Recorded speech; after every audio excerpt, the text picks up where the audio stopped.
Bitte abonniert meinen Kanal und macht den Daumen nach oben.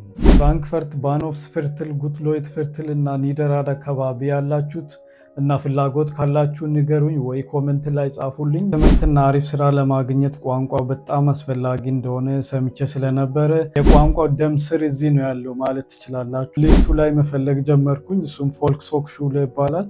ምን ሌቨል ላይ እንዳለን ለማወቅ ፈተና ይፈትናሉ። እሱም አይንሽቱፉንግስ ቴስት ይባላል። ሌቨሎቹ ኤ1 ኤ2 ቢ1 እያለ ይቀጥላል። እያንዳንዳቸው ደግሞ ሁለት ፓርት አላቸው። ስትሞክሩ ፍላጎት ሲኖራችሁ ሰዎቹ እንዴት እንደሚወዷችሁ። ሃይ ጋይስ እንዴት ናችሁ? ሰላም ነው። ዛሬም ደግሞ እንደተለመደው እንግዲህ በሌላ እና ለአብዛኞቻችሁ ጠቃሚ ነው ባልኩት ቪዲዮ መጥቼላችኋለሁ። እሱም የሚሆነው ስለ ጀርመንኛ ቋንቋ ነው።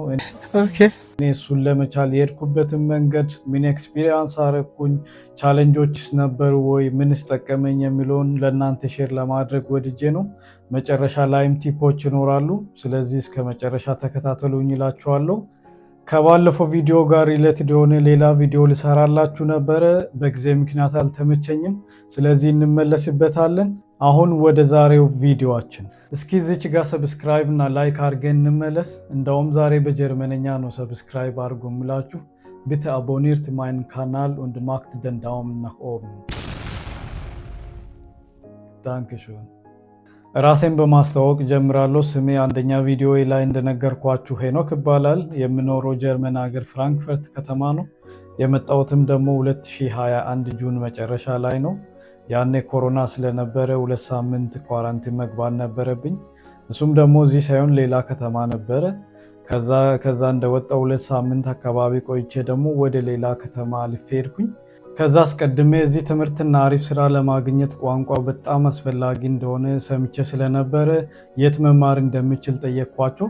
እነሱም አንድ የጀርመንኛ ክላስ አለ ግን አሁን ሞልቷል፣ እስከዛ በአፕሊኬሽን እና ዩቱብ ላይ ተማር ብሎኝ አንድ ዶሊንጎ የሚባል የቋንቋ አፕሊኬሽን እና ጀርመንኛም በአማርኛ የሚያስተምር አንድ የዩቱብ ቻናል ሰጡኝ።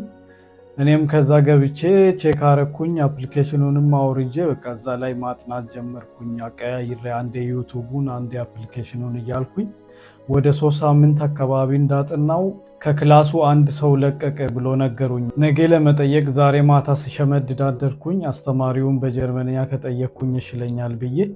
ከዛ የሚገርማችሁ ጠዋት እጄ ሲጠይቅ ዌይቲንግ ሊስት ላይ የነበረ ሰው ገባ አለኝ። ስለዚህ አንተ መግባት አትችልም አለኝ። በቃ ተከራከርኩኝ፣ ለመንኩኝ ምናምን እንደምንም ብዬ መጨረሻ ላይ አሳመንኩኝና አስገባኝ። በጣም ደስ አለኝ። በቃ እዛ ትንሽ እዚህ በአፕሊኬሽኑና በዩቱብ የጀመርኩትን እዛ ትንሽ ማስፋፋት ጀመርኩኝ። ወደ 1 ወር አካባቢ እዛ እንደቆየው በጣም ለውጥ አሳይቼ ደግሞ ኖቬምበር መጀመሪያ አካባቢ ወደ ፍራንክፈርት መጣው ማለት ነው። ከሳምንት በኋላ ቋንቋ እንዲማር ፍቃድ በደብዳቤ መጣልኝ። እሱም ደግሞ ማአት የትምህርት ቤት ስምና አድሬስ ያካተተ ነው። አዲስ ስለሆንኩኝ ያው እዛ ላይ አይቼ ትምህርት ቤቶችን እንዲፈልግ በአድሬሳቸውና በስማቸው እዛ በነበርኩበት ከተማ ሰምቼ ማውቀው አንድ የትምህርት ቤት ስም ብቻ ስለሆነ እሱን ሊስቱ ላይ መፈለግ ጀመርኩኝ። እሱም ፎልክስሆክሹለ ይባላል። አገኘውና ስልካቸውም እዛ ላይ ስላለ ለምዝገባ ቀጠሮ ለመያዝ ደወልኩላቸው። በዚህ ሁሉም እዚህ ሀገር በቀጠሮ ነው። የቀጠሮ ቀን ደርሶ ሄድኩኝ። ግን ከምዝገባ በፊት ምን ሌቨል ላይ እንዳለን ለማወቅ ፈተና ይፈትናሉ። እሱም አይንሽቱፉንግስ ቴስት ይባላል። እኔም መጀመሪያ በአፍ ጠየቀችኝ። ለምሳሌ ትናንት ምን አረክ የሚለውን ከዛ በቻልኩት መጠን ለመመለስ ሞከርኩት። ቀጥሎ የጽሁፍ ፈተና ተፈተንኩኝ። እሱ መልቲፕል ቾይስ ነው። ከሱ ቀጥሎ ደግሞ የጻፍ ፈተና አለ። እሱም ኢሜል ወይ ደብዳቤ መጻፍ ነው። ከዛ በፊት ምንም ሰምቼ ስለማላቅ በጣም ከበደኝ፣ ብዙም አልሰራውም። ትንሽ ከጠበኩኝ በኋላ ወደ ውስጥ ተርታኝ አስፋይ ወይ ደግሞ ኤቱቱ የሚባለው ሌቨል ላይ እንዳለው ነገረችኝ። እኔም በጣም ነው ደስ ያለኝ። አንድ ሌቨል ከግማሽ ስለዘለልኩኝና ቢ1 ለመግባት ትንሽ 1 ወር ከምናምን ብቻ ስለቀረ ሌቨሎቹ ኤ1 ኤ2 ቢ1 እያለ ይቀጥላል። እያንዳንዳቸው ደግሞ ሁለት ፓርት አላቸው። ለምሳሌ ኤ11 ኤ12 ኤ21 እያለ ኤ22 እያለ ይቀጥላል። ቤት እንደገባው ስህተት እንደሰራው ገባኝ። ለምን ካላችሁ እኔ ኖቬምበር ላይ ተመስግቤ ግን ትምህርቱ የሚጀምረው ገና ቀጣይ ዓመት ፌብሩዋሪ ላይ ነበረ። ወደ 3 ወር አካባቢ መጠበቅ ነበረብኝ ማለት ነው። ስራዬ ብዬ ጧት እየተነሳው ጀርመንኛም በአማርኛ የሚያስተምረው ዩቱብ ላይ መማሬን ቀጠልኩኝ። እናንተንም በጣም ሪከመንድ አደርጋችኋለሁ። በተለይ አዲስ ከሆናችሁ ጀርመንኛም በጀርመንኛ ከሚጀምሩ ጀርመንኛም በአማርኛ ብትጀምሩ በጣም ነው የሚያቀልላችሁ፣ በጣም ማለት ነው። እኔ ስላየሁት ዳኒ አባይ ይባላል ዩቱቡ፣ እዛ ላይ ገብታችሁ ብትጀምሩ እላችኋለሁ። እሱ በጣም ጠቀመኝ። በሱ ብቻ ከራሴ አልፌ ከኔ ጋር ለነበሩና አዲስ ለሚመጡ ሰዎች በማስተርጎሙ ላይ እየረዳዋቸው ነበረ።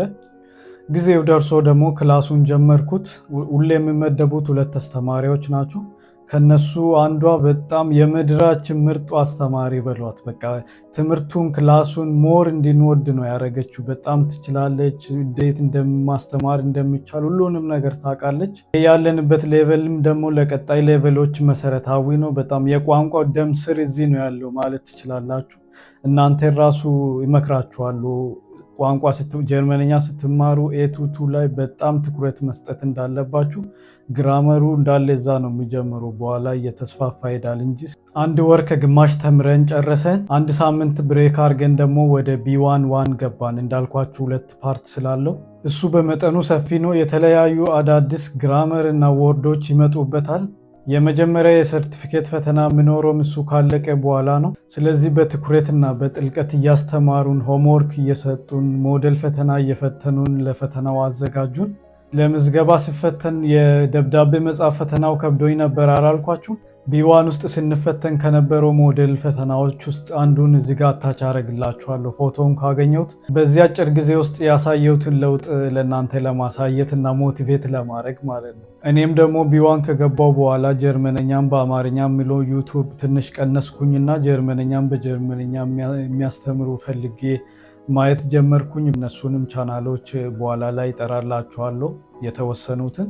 እሱ ሳያልቅ ደግሞ ስለ ጀርመን ፖለቲካ፣ ባህልና ሂስትሪ የሚያስተምሩበት በኋላም ዜጋ ለመሆን የሚጠቅም ኮርስ ሌቨን ኢን ዶችላንድ ወይ ደግሞ ላይፍ ኢን ጀርመን የሚባል ጋር ተመዘገብኩኝ። 1 ሳምንት አካባቢ ጠዋት ሌቨን ኢን ዶችላንድ፣ ከሰዓት ደግሞ ቤአይንስ እየተማርኩኝ ቀጠልኩኝ። ቤአይንስ አልቆ ትንሽ ለፈተና ከተዘጋጀን በኋላ ፈተና ደረሰ። ያው የመጀመሪያ ስለሆነ በጣም ያስፈራ ነበር ትንሽ ብዘጋጅበትም። እሱን ጨርሼ ውጤት ከ1 ወር በኋላ ይመጣል ተባልኩኝ። እስከዛ እኔ ያልኳችሁን ኮርስ ቀጠልኩኝ። ቢቱም የመቀጠል ፍላጎት ነበረኝ፣ ግን እስከዛ ድረስ ያስተማረኝ የመንግስት ቢሮ ከቢ1 በላይ እንደማይከፍል ሰማው። በየትኛው መንገድ መቀጠል እንደምችል ኢንፎርሜሽን መጠየቅ ጀመርኩኝ። ሰዎችም የሆነ ቢሮ ሊያስተምረኝ እንደሚችል እና እጄ መጠየቅ እንዳለብኝ ነገሩኝ። እሱም ደግሞ አገንቱ ፎር አባይት ይባላል። ያው የስራ ኤጀንሲ እንደማለት ነው። እንደኛ ሀገር ግን የመንግስት ነው። ኖርማል የሚካሄደው የቢ1 ሰርቲፊኬት መጥቶ እሱን ይዞ ሄዶ ይሄው ቢ1 ጨርሻለሁ ቢቱንም መቀጠል ይፈልጋለሁ ብሎ ነው የሚጠየቀው። እኔ ግን ገና የቢ1 ሰርቲፊኬት ሳይመጣ ቀጥ ብዬ ሄጄ ቢ1 ተፈትኜ ያለው ሰርቲፊኬቱ ይመጣል ቢ1 መቀጠል ይፈልጋለሁ አልኳቸው። የገጠመኝም አሪፍ ሰው ስለነበረ ተነጋገረን፣ ተግባባን። ከዛሽ ፍቃዱን በፖስታ ልክላለሁ አለኝ። ስሙ በረሽቲጉንግስ ሻይን ይባላል። ከ3 ቀን በኋላ በፖስታ መጣልኝ። በዛ መሃል ደግሞ የሌቨን ኢን ዶችላንድ ኮርሴን ጨርሼ ተፈተንኩኝ። ትንሽ ሳልቆይ የቤአይንስ ሰርቲፊኬት መጣ። ሁለቱን ይዤ ቢቱ ኮርስ ፍለጋ ወጣው ማለት ነው። እሱንም ቶሎ ትምህርት ቤት አገኘው፣ ተመዘገብኩኝ። በጣም ሰፊ እና ረጅም ኮርስ ነው። 2 አይነት አለው። ያው ቢ1 ላይ አሪፍ ውጤት ያመጣ ሰው የ5 ወር የሚቆይ ነው የሚሰጠው። ግን ትንሽ ውጤቱ ማለፍ ብቻ ከሆነ ደግሞ 1 ወር ይጨመርበትና 6 ወር የሚሆን ነው። የኔ የ5 ወሩ ነበረ። በጣም አሪፍ ጊዜ ነበረ 5 ወር ሙሉ ቢቱ መማር። የኔን የቢቱ ጊዜ በጣም ስፔሻል የሚያደርጉት 2 ነገሮች ናቸው። እነሱም ደግሞ ከውጭ ሰዎችን መተዋወቄ ነው። አንዱ እስከዛሬ ወንድም የሆነኝ ጀርመናዊ ጓደኛዬ ነው። በሱ ምክንያት ነው ይህም ቤቴን ራሱ ያገኘሁት። አመስግኑልኝ በጣም። ፍራንክፈርት ውስጥ ቤት ማግኘት በጣም አስቸጋሪ ስለሆነ እሱ እስከዛሬ እንገናኛለን። በጣም ከክላስ እየወጣው እሱ ጋር እየሄድኩ ቃላቶች አዳዲሶችን ይዤ እሱ ጋር እየሄድኩኝ እናገራለሁ፣ ያስተካክልልኛል። ፈተናም ስኖር ፕሬዘንቴሽንም አለው እና እሱን እየጻፍኩ እያዘጋጀው ለሱ ነው እጀ ፕሬዘንት ሳረግ የነበረው። ምንም አይሰለቸውም። ሌላ ደግሞ የሆነ ግሩፕ አለ ፍሩሽቱ ኩንዲሽፕሬሽን ይባላል። ያው ቁርስ መብላት እና ማውራት ማለት ነው። ጠዋት ሁሌ ፕሮግራሙ ያለው ቅዳሜ ቅዳሜ በየ2 ሳምንቱ ነው። ጠዋት ይኬድና ቁርስ ይበላል። 2 ሰዓት ያክል ደግሞ ጀርመን አውርቶ ወደ ቤት መግባት ማለት ነው። ቆይታዬም አጭር ስለነበረ ሰዎቹ እያዩ እንዴ በዚህ ጊዜ በዚህ ቆይታ እንደዚህ ከቻልክ ምናምን ብሎ ሞቲቬት ያደርጋሉ። በጣም በቃ ያደንቃሉ። እሱ ደግሞ ሞር በቃ እንድትሞክር ያደርጋል ምናምን። ፍራንክፈርት ባኖፍስ ቨርትል ጉትሎይት ቨርትል እና ኒደራድ አካባቢ ያላችሁት እና ፍላጎት ካላችሁ ንገሩኝ ወይ ኮመንት ላይ ጻፉልኝ። ከዛ ቦታው የት እንደሆነ እነግራችኋለሁ ወይ አንድ ቀን ይዣችሁ ሄዳለሁ። ሰው ይወዳሉ፣ መርዳት ይፈልጋሉ እና እናንተም እንድትጠቀሙ ፈልጋለሁ። ትምህርቱ ኖርማሊ በጣም ከባድ ነበረ፣ ግን ይሄ ሁሉ ተጨማምሮ ለእኔ በጣም አቀለለልኝ። ፈተና እንግዲህ እንደዛ ደስ እያልን ተምረን ጨርሰን ደግሞ ፈተና መጥቶ ተፈተነን። ትምህርት የሚጀምረው ገና ከ6 ወር በኋላ ስለሆነ ሲዋንንም መቀጠል ይፈልጋለሁ ብዬ ጻፍኩላት። እሷ ምንም ሳትመልስልኝ እምቢን ሳትለኝ ከ2 ቀን በኋላ ደግሞ የሲዋኑ ፍቃድ መጣልኝ ማለት ነው። ያገኘሁት የሲዋን ኮርስ ደግሞ የኔ የቢቱ ውጤት ሳይመጣ ነው የሚጀምረው እና ትምህርት ቤቱ ጋር ደውዬ የቢቱ ሰርቲፊኬት አሁንም አልመጣም፣ ግን የእናንተን ሲዋን ኮርስ መጀመር ይፈልጋለሁ ስላቸው የቢቱ ሰርቲፊኬት ሳታሳይ ሲዋን መጀመር አትችልም አሉኝ። ፈልጌ ስለነበረ ደበረኝ። ስለዚህ በአካልም እጄ ስለምናቸው እምቢ አሉኝ። ከዛ የሚገርማችሁ ትምህርት ቤቱ ደውሎልኝ አንድ የተመዘገበ ሰው ስለተወ አንተ ነገ ሲዋኑን መጀመር ትችላለህ አሉኝ። የቢቱ ሰርቲፊኬት ደግሞ ስመጣ ታሳየናለህ አሉኝ። ያረ ችግር የለም አልፋለሁ ብዬ ደስ ብሎኝ ሲዋን ኮርሱን በጠዋቱ ሄድኩኝ። ሲስተሙ ከቢቱ ጋር ስለምመሳሰል ቀሎኝ ነበረ። ሳልነግራቸው ያለፍኩት የቢቱና የሲዋን ፈተናዎች ከቢዋን ትንሽ ለየት ያሉ ናቸው። ስለዚህ ሁሌ ቢቱ ለሰዎች በጣም ከባድ ነው። በትንሹ የኔ የጀርመን መማር ጁኒ ይሄን ይመስላል። ለማሳጠር በጣም ሞክሬያለሁ። እንደ ቲፕስ ሊሰጣቸው የምፈልገው አንደኛው ፕሊስ ኢንተረስት ይኖራችሁ ትምህርቱን በቃ በፍላጎት ደስ ብሏችሁ እንድትማሩ ፈልጋለሁ። ለምን ስትሞክሩ ፍላጎት ሲኖራችሁ ሰዎቹ እንዴት እንደሚወዷችሁና ቶሎ ለውጥ እንደምታሳዩ እርግጠኛ ነኝ። እዚህም ለመኖር በጣም ወሳኝ ስለሆነ እንድትችሉ፣ እንድትሞክሩ፣ እንድትፈልጉ እላችኋለሁ። ሁለተኛው ዓላማ ነው። ምን መድረስ ልፈልጋለሁ፣ እንዴት መኖር ይፈልጋለሁ ብላችሁ ስታስቡ ቋንቋው በጣም ወሳኝና አስፈላጊ እንደሆነ ሲገባችሁ ወደዛ እንድትገቡ ያደርጋችኋል። ሶስተኛው ውጡ፣ ሰዎችን አገኟቸው፣ አናግሯቸው። እንዳልኳችሁ የተለያዩ ቦታዎች ለመርዳት ዝግጁ የሆኑ ስላሉ ወደዛ ሄዳችሁ ኮሚኒኬት አድርጉ። ከትምህርት ቤት በላይ ደግሞ እሱ በጣም ጠቃሚ ነው። ዩቱብ ላይም ደግሞ በተለይ እስከ ቢ1 ሌቨል የሌለው የለም፣ በቃ ሞልቶ ነው ያለው ለተለያየ ሌቨል። ስለዚህ ገብታችሁ እዛ ላይ ብዙ ነገር መያዝ መማር ትችላላችሁ። በትንሹ ለመጥቀስ ለምሳሌ ቤንጃሚን ደርዶች ሌረር የሚባል አለ። እሱ በጣም ነው የጠቀመኝ እኔን ራሱ።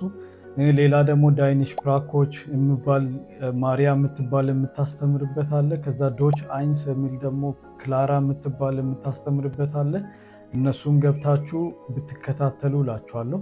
የመጨረሻና እኔ ያላረኩት እና እናንተ ግን አርጉ ብዬ ሪከመንድ የማደርጋችሁ አንድ መጽሐፍ ማንበብ ነው። ሁለተኛ ደግሞ ፊልምን በጀርመንኛ ማየት ወይ ደግሞ የእንግሊዝኛውን በጀርመንኛ ሳብታይትል አድርጎ ማየት። እስከ መጨረሻ ድረስ ስለተከታተላችሁኝ በጣም አመሰግናለሁ።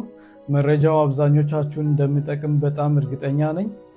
እንደ ቀጣይ ቪዲዮ ለመስራት ያሰብኩት እንዴት ትምህርት አገኘው፣ ምንድን ነው የምማረው የሚለውን ነው። እናንተ ግን የምትፈልጉ ቪዲዮ ካለ ኮመንት ላይ አሳውቁኝ። ሰብስክራይብ እና ላይክ ማድረጋችሁን እንዳረሱ። ቻው ቻው። እስከ ቀጣይ ቪዲዮ ባይ።